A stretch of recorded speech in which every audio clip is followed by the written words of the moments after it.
하나님의 말씀은 사무엘하 14장 1절에서 20절입니다. 사무엘하 14장 1절.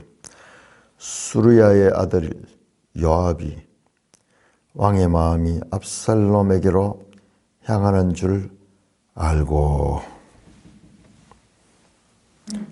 드로아에 사람을 보내 거기서 지혜로운 여인 하나를 데려다가 그에게 이르되 청하건대 너는 상주가 된 것처럼 상복을 입고 기름을 바르지 말고 죽은 사람을 위하여 오래 슬퍼하는 여인같이 하고 왕께 들어가서 그에게 이러이러하게 말하라고 요압이 그의 입에 할 말을 넣어 주니라. 드보아 여인이 왕께 아뢰 때에 얼굴을 땅에 대고 엎드려 이르되 왕이여 도우소서 하니 왕이 그에게 이르되 무슨 일이냐 하니라. 대답하되 나는 진정으로 과부니이다. 남편은 죽고 이 여종에게 아들 둘이 있더니 그들이 들에서 싸우나 그들을 말리는 사람이 아무도 없으므로 한 아이가 다른 아이를 쳐 죽인지라. 온 족속이 일어나서 당신의 여종 나를 핍박하여 말하기를 그의 동생을 쳐 죽인 자를 내놓으라. 우리가 그의 동생 죽인 죄를 갚아 그를 죽여 상속자 될 것까지 끊겠노라 하오니 그러한즉 그들이 내게 남아있는 숯불을 꺼서 내 남편의 이름과 씨를 세상에 남겨두지 아니하겠나이다 하니 왕이 여인에게 이르되 내 집으로 가라. 내가 너를 위하여 명령을 내리리라 하는지라. 드고아 여인이 왕께 아뢰되 내 주 왕이여 그 죄는 나와 내 아버지 집으로 돌릴 것이니 왕과 왕위는 허물이 없으리이다. 왕이 이르되 누구든지 내게 말하는 자를 내게로 데려오라. 그가 다시는 너를 건드리지 못하리라 하니라. 여인이 이르되 청하건대 왕의 하나님 여호와를 기억하사 원수 갚는 자가 더 죽이지 못하게 하옵소서. 내 아들을 죽일까 두렵나이다 하니 왕이 이르되 여호와께서 살아계심을 두고 맹세하노니 너의 아들의 머리카락 하나도 땅에 떨어지지 아니하리라 하니라. 여인이 이르되 청하건대 당신은 여종을 용납하여 한 말씀을 내 주 왕께 여쭙게 하옵소서 하니 그가 이르되 말하라 하니라. 여인이 이르되 그러면 어찌하여 왕께서 하나님의 백성에게 대하여 이 같은 생각을 하셨나이까? 이 말씀을 하심으로 왕께서 죄 있는 사람같이 되심은 그 내 쫓긴 자를 왕께서 집으로 돌아오게 하지 아니하심이니이다. 우리는 필경 죽으리니 땅에 쏟아진 물을 다시 담지 못한 같을 것이오나 하나님은 생명을 빼앗지 아니하시고 방책을 베푸사 내 쫓긴 자가 하나님께 버린 자가 되지 아니하게 하시나이다. 이제 내가 와서 내 주 왕께 이 말씀을 엽쫓는 것은 백성들이 나를 두렵게 하므로 당신의 여종이 스스로 말하기를 내가 왕께 여쭈오면 혹시 종이 청하는 것을 왕께서 시행하실 것이라. 왕께서 들으시고 나와 내 아들을 함께 하나님의 기업에서 끊을 자의 손으로부터 주의 종을 구원하시리다 함이니이다. 당신의 여종이 또 스스로 말하기를 내 주 왕의 말씀이 나의 위로가 되기를 원한다 하였사오니 이는 내 주 왕께서 하나님의 사자같이 선과 악을 분간하심이니이다. 원하건대 왕의 하나님 여호와께서 왕과 같이 계시옵소서. 왕이 그 여인에게 대답하여 이르되 말하노니 내가 내게 묻는 것을 내게 숨기지 말라. 여인이 이르되 내 주 왕은 말씀하옵소서. 왕이 이르되 이 모든 일에 요압이 너와 함께 하였느냐 하니 여인이 대답하여 이르되 내 주 왕의 살아계심을 두고 맹세하옵나니 내 주 왕의 말씀을 좌루나 우루나 옮길 자가 없으리이다. 왕의 종 요압이 내게 명령하였고 그가 이 모든 말을 왕의 여종의 입에 넣어 주었나이다. 넣어 주었사오니 이는 왕의 종 요압이 이 일의 형편을 바꾸려 하여 이렇게 함이니이다. 내 주 왕의 지혜는 하나님의 사자의 지혜와 같아서 땅에 있는 일을 다 아시나이다 하느라. 오 하나님 아버지 하늘 감사합니다. 오늘 이 본문을 통하여 우리에게 전하시고자 하는 하나님 뜻을 깨닫게 하여 주옵소서. 예수님 이름으로 감사하며 기도드리옵나이다. 아멘. 자, 오늘 이 본문은 이제 요압이 한 드고아의 지혜로운 여인이라고 되어 있는데 오늘 내용으로 봐가지고는 지혜로운 여인이 아니고 연기를 잘하는 여인이요. 아주 말을 잘하고 연기를 잘하는 여인. 왜? 이 여인이 말하는 것은 다 요압이 다 그 말을 입에 넣어줬다 그러죠. 3절 후반절에 보면은 이렇게 말하라고 요압이 그의 입에 할 말을 넣어줬다. 그래서 19절에 보면은 이 모든 일에 요압이 그렇게 종의 입에 말을 넣어줬습니다. 그러니까 이 여인은 아주 연기를 능청스럽게 잘하는 여인이고 그 모든 것은 요압의 계책입니다. 그래서 매일 성경 제목 요압의 계책. 자, 이거 어떻게 보면은 되게 이제 긍정적으로 왕과 그 아들의 관계를 화해하고 그렇게 하고자 하는 내용처럼 보입니다. 특별히 또 우리 번역이 또 그렇게 됐어요. 자, 우리 13장 39절 한번 볼까요? 13장 39절. 13장 39절 보면은 이제 다윗 왕의 마음이 압살롬을 향하여 간절하니 암논이 이미 죽어서 왕이 위로를 받았습니다. 다윗의 마음이 압살롬에 간절하다 하니 간절하다는 이 뜻이 이 원어상으로는 끝나다, 소모하다 하는 단어예요. 그런데 우리 의역을 해서 어떤 면에서는요 반대가 될 수 있어요.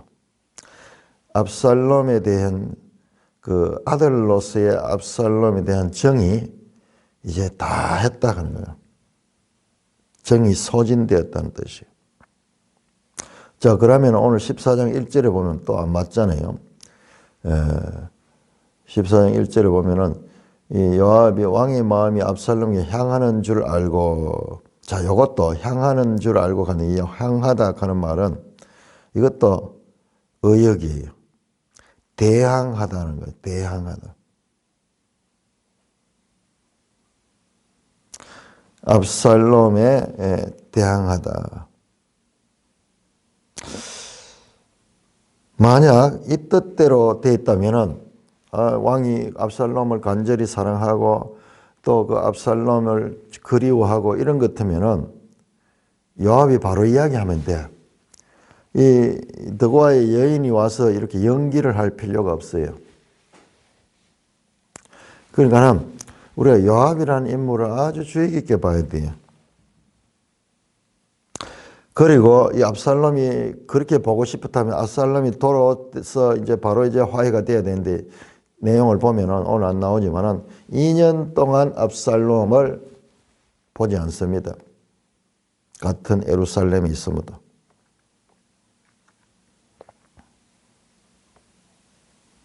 요압은요 이런 계책을 써가지고 논리적으로 이렇게 다윗을 올무에 잡아 넣어가지고 그렇게 해서 자신의 뜻을 이루려고 했는 거예요. 뭐라고 그랬는지는 모르겠지만 그 뜻은 잘 안 드러나요. 그렇지만은 다윗은 아직 압살롬을 용서하지 않고 있는데 요압이 들어와서 이렇게 계책을 냅니다. 이거 어디서 많이 봤는 것 같아요. 다윗이 우리아를 죽일 적에, 우리아를 죽일 적에 계책을 내가지고, 꾸며가지고, 거짓말을 꾸며내가지고, 그때 요압은 또 그래서 알았던 것 같아요. 알았어요. 그런데도 그 일을 행했는데 이번에는 역전이 됐어요. 요압이 이를 꾸미고 있다.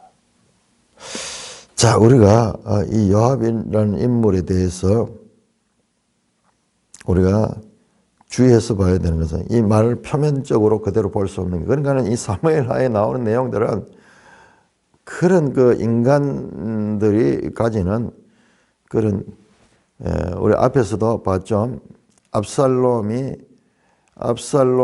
암논을 죽인 것은 어떤 그 자기 누이에 대한 그 복수심 같은 것도 있었지만은 더 깊이 생각해 보면은 압살롬이 형을 없앰으로 말미암아 자신이 제1왕의 후계자 후보로 들어가게 하려고 했던 그런 의도까지도 그 속에 뒤에 나오는 내용을 보면은 아주 강력한 권력 의지를 가지고 있는 사람이에요. 이 세 번째 아들인데 두 번째 아들은 뭐 성경에 안 나와요. 안 나오니까는 아마 몸이 좀 아프거나 일찍 죽었거나 뭐 어떻게 되는지 모르겠어요. 그러니까 이 암논과의 관계에서는 단순한 그런 여동생으로 인한 관계 이상의 그런 것들을 암시를 하고 있어요. 이거 우리가 어떻게 아느냐 그러면은 지나친 추측이 될 수도 있겠죠. 그러나 이 성경이 우리한테 그런 것까지도 우리가 알기를 원해요. 성경은요. 그러니까 내가 늘 이야기하는 게 성경 저자는 우리를 아주 높이 평가한다. 그냥 본문만 내용 읽어가지고는 그 본 뜻을 깨닫지 못하도록 했는 경우가 많이 있어요. 그러니까 복선을 깔고 암시를 하고 상징을 통해서 그 속에 있는 마음을 떠올릴 수 있도록 깊이 연구해서 묵상할 수 있도록. 성경 66권이 다 그렇게 연결되어 있잖아요. 그러니까 하나님이 이 말씀을 통해서 우리에게 무엇을 말씀하시고자 하는가 깊이 갈수록 이제 묵상을 해야 됩니다. 우리 3장 39절 보면은 요압이 다윗의 의지와는 달리 그 아브넬을 사정없이 죽여버리잖아요. 그때 다윗이 힘들어하잖아요.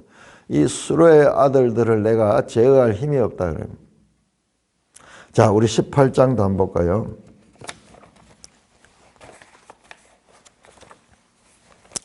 18장 14절.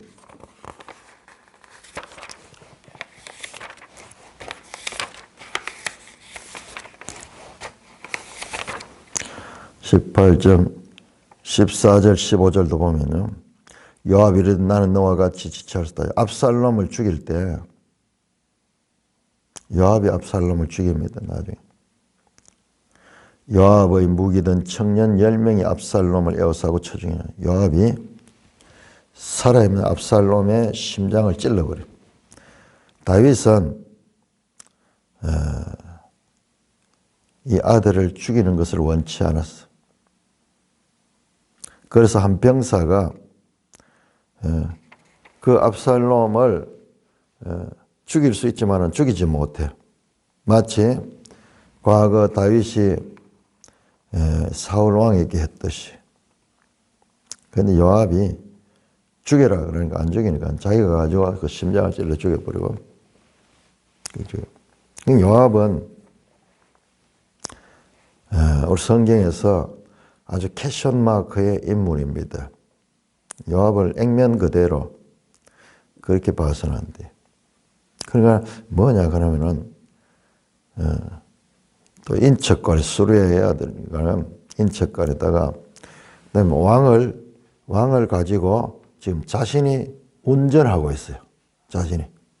자신의 판단과 뜻을 가지고 왕을 조정하려고 하는 그런 의지. 이거 보세요. 철저하게 이렇게 꾸며가지고 이렇게 하는 자체가 자신이 직접 가서 말하면 되지 왜 이렇게 하느냐 말이요.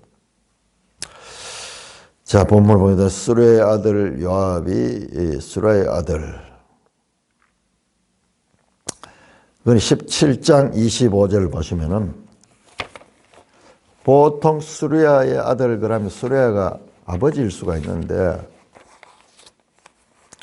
수레야는 누구냐 그러면은 17장 25절. 이 성경에 한 군데 나와요. 17장 25. 아비갈은 요압의 어머니 수르야의 동생이더라. 요압의 어머니 수르야의 동생이더라. 그러니까 수르야는 여자예요, 여자.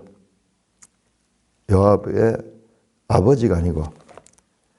그런데 이 수르야는 또한 다윗의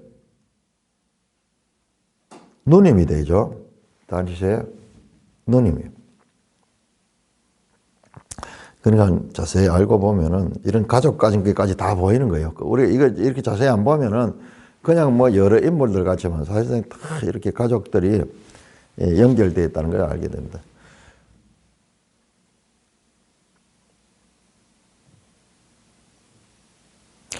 술의 아들 요압이 왕의 마음이 압살롬에 향하는 줄을 알고 그러면은 자기가 직접 이야기해가지고 이제 화해하시죠 그러면서 그래야 될 텐데 여기 꾸미내는 거 뭐지? 드고아의 사람을 보내 그 지혜로운 여인을 하나 되라 그에게 상조가 된 건 상복을 입고 기름을 바르지 말고 죽은 사람. 야 다윗이 행했던 것보다 훨씬 더 심하게 이거 완전 연기를 시키는 연기를. 이 여인이 아주 연기를 잘하는 그리고 말을 아주 잘하고 언변과 연기력이 좋은 여인. 자, 드고아는 어딘가 우리가 지도 한번 볼까요? 지도 183쪽. 드고아는 선지자 아모스의 고향이죠. 선지자 아모스의 고향이. 드고아가 어디냐 그러면은 우리 183쪽 지도를 보면은 그 예루살렘 밑에 남쪽이에요. 예루살렘 밑에 베들레헴 바로 밑에 드고아 있죠. 드고아에서 선지자 아모스가 나오는 그 드고아입니다. 드고아에 아주 뭐 지혜로운 사람이 많았던지 그 여인을 데려다가 보세요. 아무리 좋은 뜻이라 그래도 이렇게 거짓말로 꾸며내가지고 왕을 이렇게 움직이려고 하는 그 자체가 다윗이 그 우리아를 죽이려고 했을 때 그 꾸며낸 명령을 했듯이 그게 울림되어 더 확장되고 울려 나오니 확장된 메아리네. 이렇게 여인을 변장을 시키고 연기를 하게 하고 그렇게 그러니까 이제 그런 관점에서 보면 이 내용도 결국 11장에 그 나왔던 다윗의 죄에 관한 징계의 연속선상에서 이어지는 내용이라는 것을 우리가 알 수가 있습니다.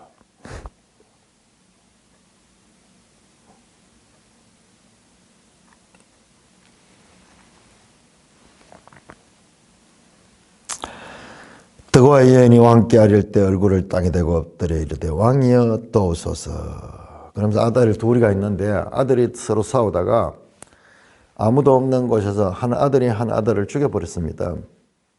그러니까는 피해 보수자 있죠. 가까운 친척들이 살인했던 그 다른 한 아들까지도 죽이려고 합니다. 이게 합법적이거든요. 그런데 이것은 그렇게 되면은 나는 아들을 둘 다 잃게 되고 그리고 내 남편, 죽은 내 남편의 실을 이 땅에서 이을 수가 없습니다. 그래서 여인이 이제 그런 일이 일어나게 되면은 나는 소망이 없습니다. 마지막 남은 내 집에 숯불까지 꺼지는 것입니다. 그러니까 왕이 중재해가지고 내 아들이 죽지 않도록 해주시오. 그러니까는 왕이 재판을 합니다. 8절입니다. 왕이 여인에게 이르되 네 집으로 가라. 내가 너를 위하여 명령을 내리라 한지라. 그러니까는 더구나 여인이 왕께 이르되 내 주 왕이여 그 죄는 나와 내 아버지의 집에로 돌릴 것이니 왕과 왕위는 허물이 없으리라. 그 무슨 말이냐 그러면은 이제 법적으로 이제 그 살인자를 갖다가 피해 보수자 가까운 인척이 그 살인자를 죽일 수 있거든요. 그래서 만약 문제가 생긴다 그러면은 왕에게 책임을 안 가도록 하겠습니다. 그 말입니다. 20절, 10절이죠. 왕이 이르되 이제 결론을 내면 누구든지 네게 말한 자를 내게로 데려오라. 그가 다시는 너를 건드리지 못하리라 하니라. 여인이 이르되 청하건대 왕은 왕의 하나님 여호와를 기억하사 원수 갚는 자가 더 죽이지 못하게 하소서. 내 아들을 죽일까 두려워합니다. 왕이 말합니다. 여호와의 살아계심을 두고 명사하노니 네 아들의 머리카락 하나도 땅에 떨어지지 않게 하리라. 그래서 합법적인 피해 보수자의 죽일 권리를 왕의 권위로 막아달라는 거예요. 막아달라는 거예요. 자, 이 내용을 자세히 보면요. 이게 창세기 4장에 가인과 아벨의 기사와 아주 닮아 있습니다. 첫째, 두 형제 간의 싸움이죠. 그 다음에 가인이 아벨을 죽일 때 주위에 사람이 아무도 없었어. 이 사람들도 아무도 없으므로 한 아이가 다른 아이를 쳐 죽였다. 6절에 나오죠. 형제가 형제를 죽이는 사건입니다. 그러니까는 다른 이들이 살인자를 죽일 것에 대한 두려움. 가인이 이 아벨을 죽이고 난 다음에 이제 두려워하잖아요. 다른 사람이 자기를 죽일까 싶어서.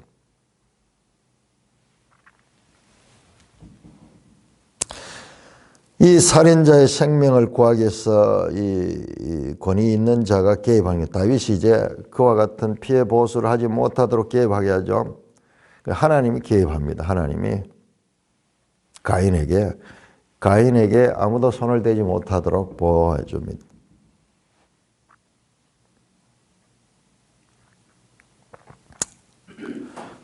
언년 중에 가인과 아벨의 기사와 연결되는 그 내용을 가지고 이렇게 지금 왕에게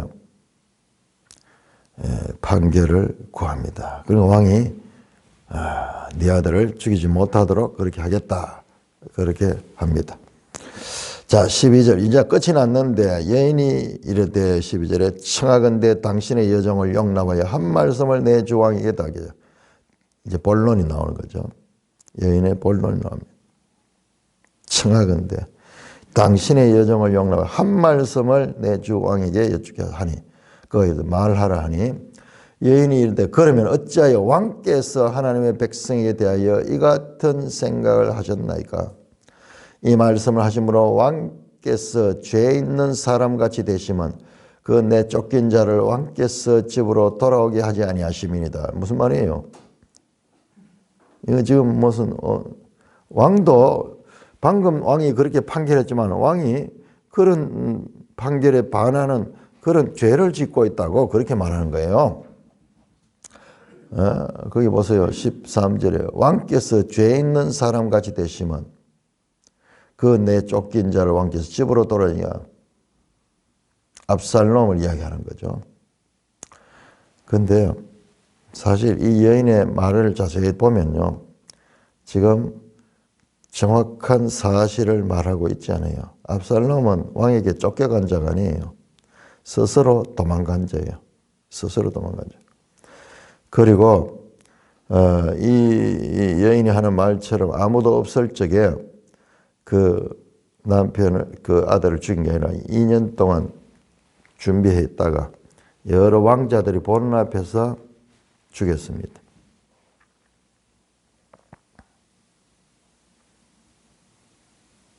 말의 논리에 올무에 잡아넣는 계략. 말의 논리. 말을 그럴듯하게 해가지고 사실을 조금 왜곡하면서 마치 다윗도 이와 같은 일을 했는 것처럼 말의 논리에 올무에다 잡아넣거든요. 그러면서 다윗에게로 돌립니다.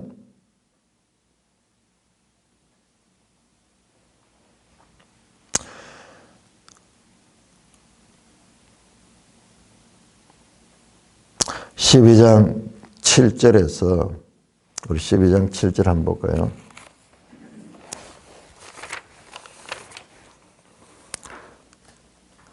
나단이 다윗에게 당신이 그 사람이라 그랬듯이 지금 이 비유를 자기 아들 이야기를 하다가 이제 다윗에게 이제 그 화살을 돌립니다. 그러면서 설득하기 위해서 이렇게 말합니다. 14절, 우리는 필경 죽으려니 땅에 쏟아진 물이 다시 담지마. 우리는 다 죽는다 이 말이죠. 땅에 물이 쏟아지면은 그걸 끝이지 그걸 다시 주워 담을 수 없잖아요.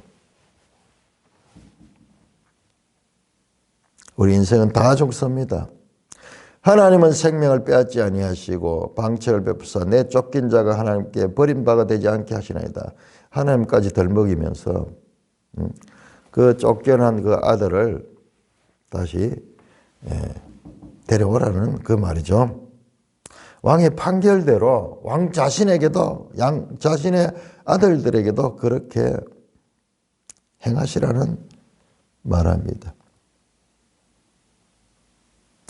이제 본론의 15절에 이제 내가 와서 내 주 왕에게 이 말씀을 백성들이 나를 두렵게 하므로 당신의 여종이 스스로 말해 내가 왕께 여쭈 혹시 청하게.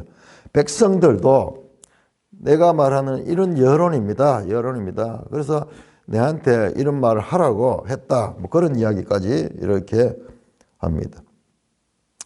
16절 왕께서 들으시고 나와 내 아들을 함께 하나님의 기업에서 끌은 자의 손으로부터 종을 구원하시라 하면이다. 당신의 여종이 또 쓰면 내 주 왕의 말씀이 나의 위로가 되기를 원하사오니 이는 내 주 왕께서 하나님의 사자같이 선과 악을 분간하십니다. 무슨 말이에요? 막 다윗을 높이 보는 것은 다 다윗의 생각과 판단은 하나님의 사자와 같다. 천사와 같다. 그렇게 띄우면서 말을 중언부언하면서 뭔가 지금 본론이 다윗을 향하고 있다는 것을 눈치를 딱 채죠. 다윗이 빠르게 18절입니다. 다윗이 왕이 그 여인에게 대답하여 바라노니 내가 네게 묻는 것을 숨기지 마라. 딱 눈치를 채면서 네 숨기면 안 된다. 요압이 너를 보냈지. 그러니까 꼼짝 못합니다. 여인이 대답하여 내 주 왕의 살아계심을 두고 맹세하오나니 내 주 왕의 말씀을 자르나우로 옮길 자가 없습니다. 왕은 왕의 종 요압이 내게 명령하였고 그가 이 모든 말을 왕의 여종의 입에 넣어줬습니다. 두려움이 확 왔어요. 여인이. 다윗 왕의 눈치가 얼마나 빠르겠어요.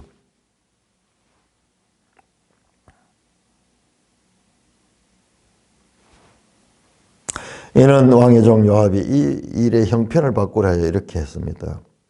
그러면서 아첨하는 것보다 내 주 왕의 지혜는 하나님의 사자의 지혜와 같아서 땅에 있는 일을 다 아십니다. 정말 하나님의 사자같이 우리의 속마음까지 다 아십니다. 그러면서 아첨을 하면서 그렇게 왕에게 말을 하고 있습니다. 그래서 우리 14장 오늘 읽었던 이 본문에 덕과의 여인의 역할은 지혜가 아니라 연기였어요. 연기. 모든 내용은 요압의 생각에서 나온 것입니다. 그렇다면 뭐예요? 여기서 우리가 볼 수 있는 건 요압이 그러니까 앞에서 제가 그렇게 이야기했죠. 우리가 이제 번역이 지금 이렇게 가면은 조금 모순이 와요. 모순이 오는데 그렇게 번역을 하면은 처음에 했던 그렇게 번역이 되면은 이 내용이 자연스럽게 연결되잖아요. 요압이 왕의 마음을 자기가 지금 운전하려고 하는 것 같아요.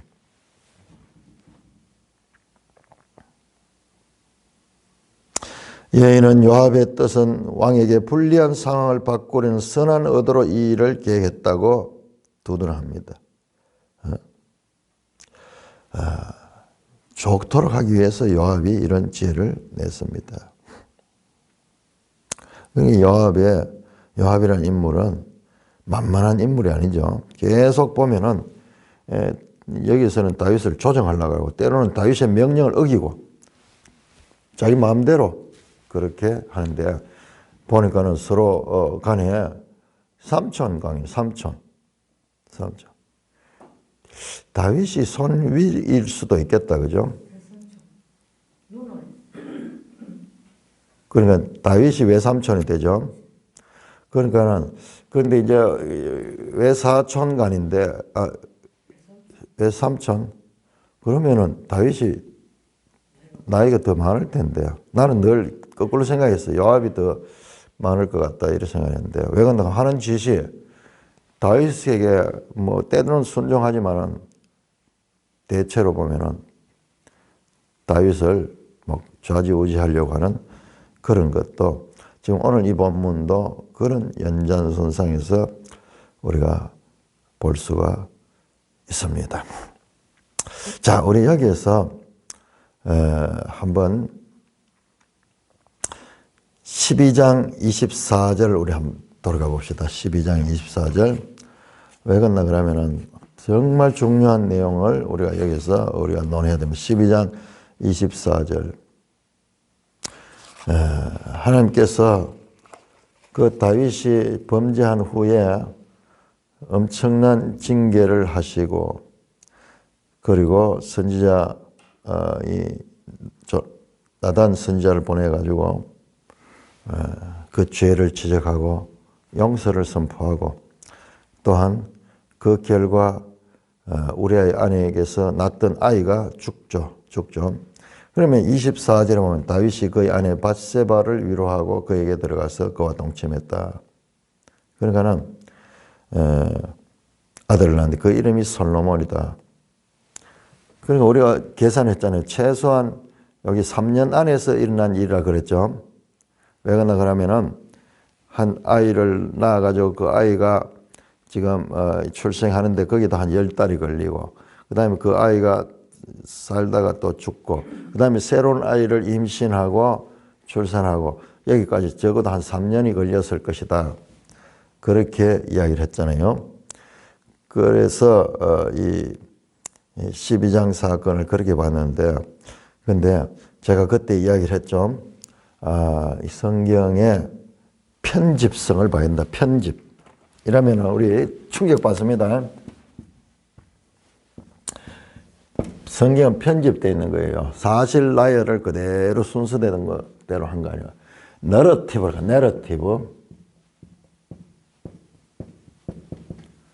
우리 그 내러티브는 이야기를 통해서 메시지를 정하는 거예요. 그냥 팩트가 아니에요. 팩트는 사실을 그대로 나열한 거. 내러티브에는 사실을 기반으로 해가지고 거기에다가 메시지를 집어넣는 거예요. 성경은 그냥 역사적인 팩트의 나열이 아닙니다.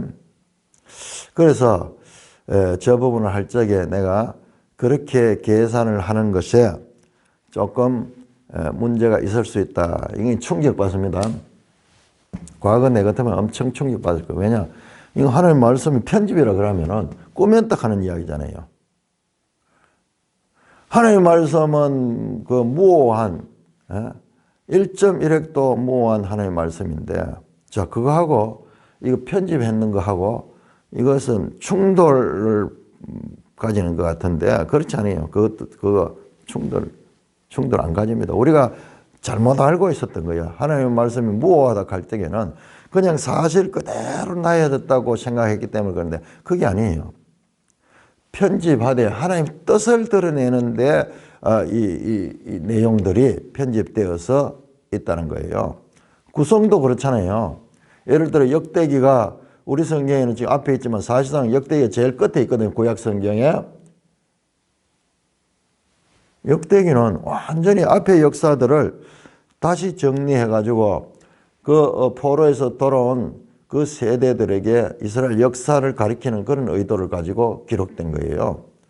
그래서 열왕기나 사무엘서와 같은 내용을 다루고 있지만 차이가 많이 있어요. 그러니 이 편집자가 어떤 거는 삽입하고 어떤 건 빼내기도 하고 어떤 건 첨가하기도 하고 이런 편집이 들어가는 거예요.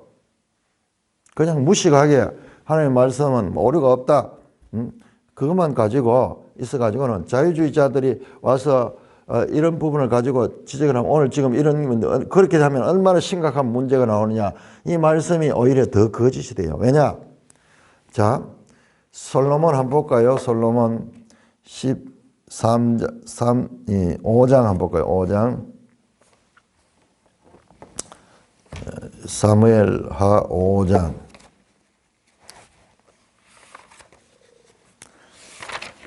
사무엘하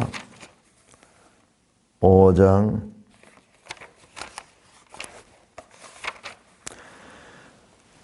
5장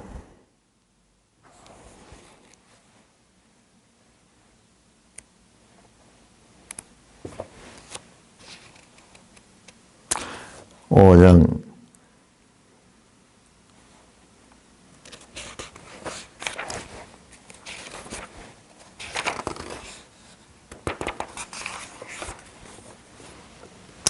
13절부터 보시면 5장 13절은 다윗이 헤브론에서 올라온 후에 예루살렘에서 첫 접들을 더 두었으므로 아들과 딸들을 다윗에게 나니 예루살렘에서 그에게 난 자들의 이름은 삼무아와 소밥과 나단과 솔로몬과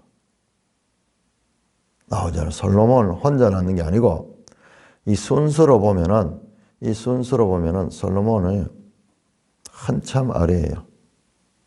그러니까 이 삼무아와 소박과 나단과 솔로몬이 누군가 우리 지도 다시 한번 볼까요?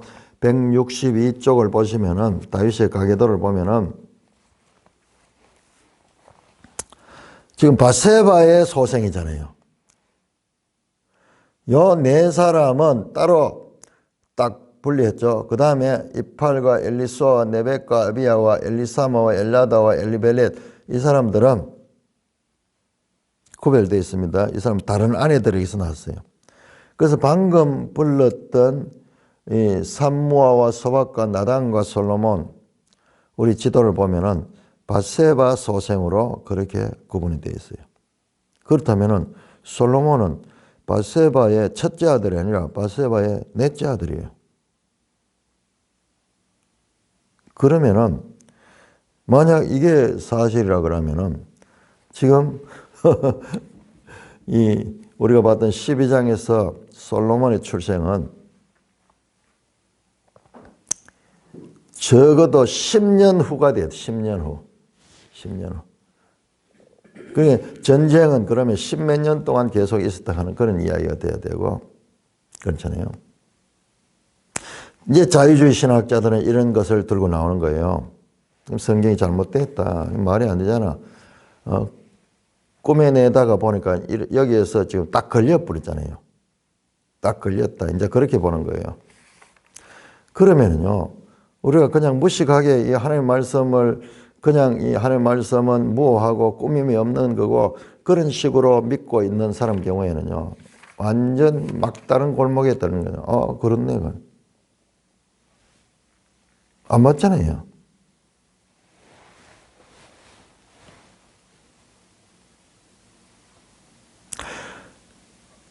그 자유주의 신학자들은 이런 걸 가지고 이제 성경이 편집됐는데 오류가 있다, 오류가 많다. 그럼 우리는 하나님 말씀은 오류가 없다, 그렇게 믿는데 그 사람들은 뭐 웃는 거야. 이 바로 좀 오류투성인데 너가 그냥 무식하게 뭐 믿는다 하는 거 그렇지. 내용을 한번 들다 봐. 이런 오류로 가득 차 있는 거야. 그러면서 그런 걸 연구하는 거예요. 그래서 충격을 받는 거죠. 충격을 받고 이 성경에서는 엉터리구나 이러면서 성경을 불신하기 시작하는 거예요. 불신하기 시작. 자, 여기서 왜 솔로몬을 이야기를 했느냐? 솔로몬을 이야기했냐? 지금 성경은요, 이 팩트보다도 더 큰 팩트를 이야기해요. 팩트를 이야기해요. 이 팩트보다도 더 큰 하나님의 뜻을 이야기해요. 이게 뭐냐? 솔로몬은 여러 아들들 중에서 하나지만 이게 다윗의 왕위를 인정, 왕위. 이게 중요한 거예요, 이게 중요한 거예요. 이를 통해서 예수 그리스도가 오도록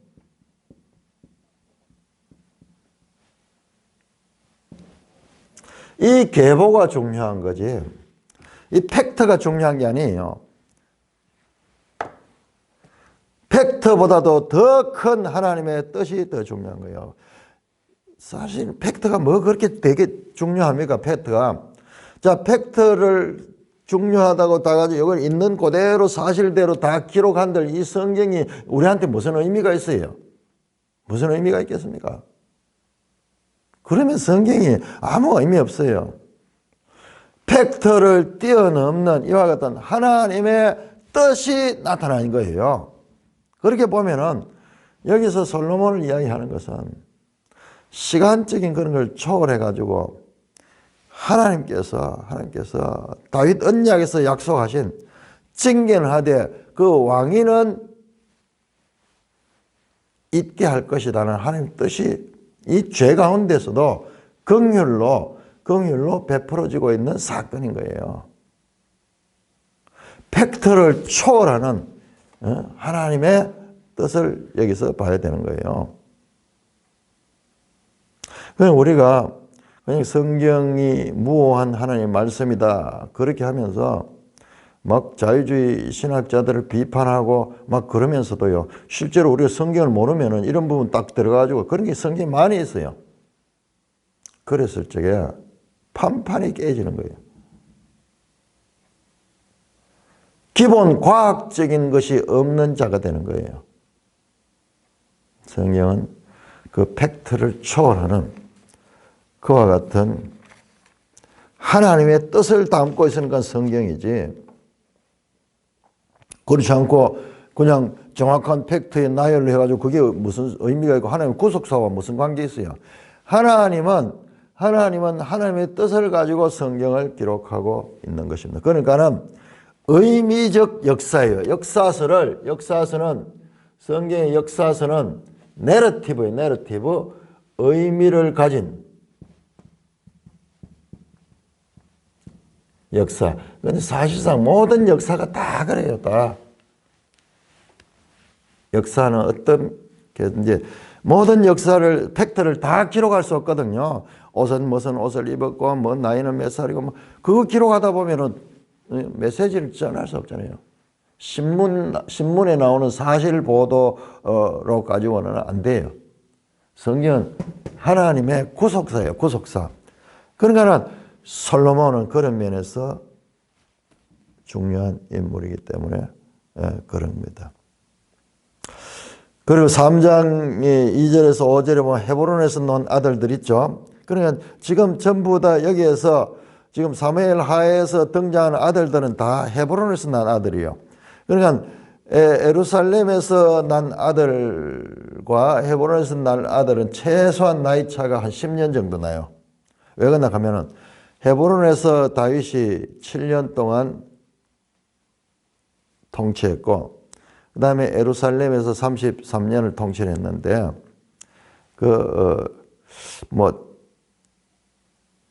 많이 나면은 10년 이상이 차이가 나겠네요. 적은 경우에 헤브론에서 뭐 말년에 태어난 애 같으면은 예루살렘에서 태어난 애들하고 나이 차이가 그렇게 안 나겠네요. 자, 그 형들이다. 지금 사무엘에 나오는 형들은 자, 162쪽 우리 다시 한번 지도를 보겠습니다. 자, 보면은 이제 구별을 해야 돼요. 그러니까는 그 다윗의 가계도 가운데 아들들 삼각형 되어 있는 거 두 종류 나죠. 위에 있는 게 있고 아들이 있는데 위에 있는 아들들은 암논, 길르압, 압살롬, 아도니아, 스바다, 이드롬 다 헤브론에서 난 아들이야. 헤브론에 맞는가 우리 한번 확인해 볼까요? 정확하게 맞아요. 자, 사무엘하 3장 한번 보고 3장 2절에서 5절. 야, 딱 나오네요. 2절 사무엘하 3장 이제 헤브론 다윗이 헤브론에서 아들을 낳았으니 맏아들은 암논이라 나오죠. 맏아들 암논. 그다음에 이스라엘이 아히노함의 소상이요. 이스라엘 사람이네. 이스라엘 또 유대인이죠. 이스라엘 사람이죠. 둘째는 길라압이라 갈멜 사람 나발. 갈멜도 이스라엘 남쪽 지방이잖아요. 갈멜 사람 나발 아비가일. 아비가일 우리가 아는 그 아비가일의 아들이 길라압이네요. 그 다음에 셋째가 압살롬이야. 근데 압살롬은 누구냐? 그술왕 달메의 딸 마아가의 아들이요. 그술왕. 그러니까 이 아람 외국인이요. 외국인. 넷째는 아도니아다. 학기샤. 다섯째는 스바다. 그 다음에 여섯째는 이드람. 지금 여기 나오잖아요. 그 도표에서 위에 나오는 그 사람들은 다 헤브론에서 난 아들들. 나머지 다른 아들들은 다 예루살렘에서 난 아들들아. 예루살렘에서 처첩을 많이 두었다. 자, 그러면은 솔로몬은 넷째 아들이 되는 거예요. 자, 예수님의 족보를 나타낼 적에 14대 잘랐죠. 그 사실 아니에요. 팩트 아니에요. 그 예수님이 14대가 태어난 거 아니에요. 그 중에 훨씬 더 대수가 많아 있어요. 다 생략이 됐습니다. 생략이 돼가지고 14대 7 곱하기 2 7 곱하기 2 7 곱하기 2 그래서 예수님의 가계를 편집해내는 거예요. 편집해내는 거. 목적을 가지고 사용하고 있는 거예요. 자, 이거하고 성경이 이 오류가 있다 그렇게 이야기하는 것은 완전히 다른 차원입니다. 우리가 성경 무엇을 주장하는 사람들은 이제 성경이 모든 게 팩트다 이런 식으로 주장하고 있는 사람도 있는 거예요. 그거는 무식한 이 믿음이에요. 성경 그렇게 돼 있지 않아요. 오히려 더 팩트를 초월하는 하나님의 뜻으로서 내러티브로서 하나님의 뜻을 전하고 있는 그런 내용이 성경이라는 것입니다. 성경이 어떤 책인가 이것을 우리가 알아가는 것이 참 중요한 것이죠. 자, 그래서 오늘은 이 사무엘하 14장에서 이제 압살롬에 대한 요압의 계책을 통해서 압살롬을 다시 이제 돌아오게 하려고 하는 그런 의도를 가지고 요압이 계책을 꾸민다. 요압은 어떤 인물인가? 그리고 요압이 말하는 말 중에는 뭔가 사실과 맞지 않는 부분이 있어요. 압살롬과 지금 이 여인이 말하는 아들과를 서로 비교를 하면서 이 둘이를 하나라고 이렇게 말하려고 하는데 그 내용이 달라요. 그런데 그것을 논리적으로 한 틀 속에 잡아 넣어가지고 다윗의 마음을 움직이려고 하고 있는 그런 모습을 볼 수가 있습니다. 그리고 여인은 진짜 아들 둘밖에 없지만은 이 뭐 다윗은 아들들이 많잖아요. 비유가 맞지 않아요. 맞지 않은데 논리적으로 뭔가 그 틀에다가 잡아넣어 가지고 그렇게 해서 자신의 의도, 자신이 왜 압살롬을 돌아오게 하려고 하는지 생각을 모르겠어요. 알 수 없어요. 뭐 여러 가지로 추측할 수 있어요. 정말 나를 위해서도 압살롬이 아주 그 왕의 제목으로서 자기는 이제 훌륭하다고 생각하고 있을 수도 있고, 그 성경이 안 나오니까 우리가 알 수 없어요.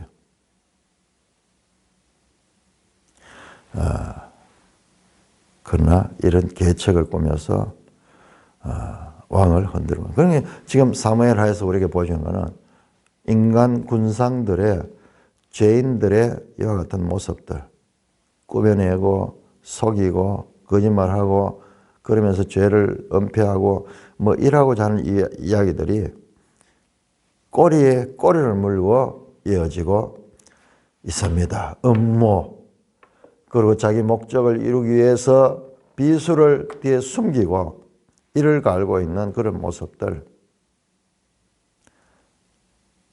낱낱이 드러내주면서 또 한편으로는 인간의 죄성, 죄에 대한 상세 고백, 이 상세 보고서, 죄에 대한 얼마나 가장해서 능청스럽게 그렇게 죄를 낳고 또 죄를 낳으면서 나중에는 엄직한 죄. 그리고 이 요압의 판단은요, 요압의 판단은 어떤 면에서는요, 큰 잘못을 벌인 거예요.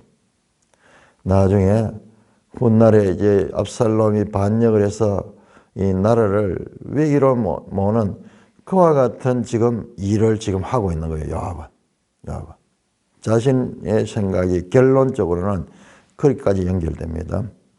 자, 그래서 지금 사무엘하 이야기가 13장, 14장, 15장, 16장 이어지면서 계속 압살롬을 중심으로 연속되고 있다는 것도 우리가 놓치지 말고 봐야 됩니다. 자, 이 모든 것들은 11장에서 범한 다윗의 죄에 대한 형벌이 계속 이어지고 있다는 것을 놓치지 말아야 될 것입니다. 뿐만 아니라 이 이야기는 다윗의 죄 이야기를 하는 것이 목적이 아니라 다윗 같은 의로운 자도 죄인이다. 하물며 다른 사람들은, 이 독자들은 더 큰 죄인이다. 의인은 없나니 하나도 없으며 다 치우쳐 죄를 지을 수밖에 없는, 사람으로서는 할 수 없는 죄인됨, 죄인이기 때문에 할 수 없다는 이것을 구체적으로 지금 사례를 들어가지고 왜 그러한가, 왜 사람으로 할 수 없는가, 원인이 무엇인가까지 드러내면서 하나님께서 하나님의 뜻을 이루어 가시고 있는 과정에 있는 내용이다. 그렇게 보아야 될 것입니다. 찬송가 357장입니다. 아까 솔로몬 얘기가 나오는데, 아까 가나안에서 난 아기가 죽고 약속은 솔로몬이 태어난다고 했거든요. 예. 그래서 이제 그게 네 번째 이루어졌지, 꼭 바로 그 애가 죽고 바로 우리 낳았다고 생각하는데 그게 아니고. 그렇죠. 사실로 봐서는 약속은 그때 했지만 네 번째 태어나는 보여요. 아니, 약속은 아니고 태어났다고 되어 있잖아요. 그 기록은 태어났다 되어 있는데 그 긴 과정들을 성경은 다 이야기하고 있지 않다니까는. 그래가지고 그 뭐 나단이 태어났고 그 다음에 누가 태어나고 그 다음에 그런 이야기가 아니라는 게 성경은. 그거는 팩트고 성경은 하나님이 지금 언약을 지켰었다. 그리고요, 우리 이런 이야기하면 오해하기 참 쉬워.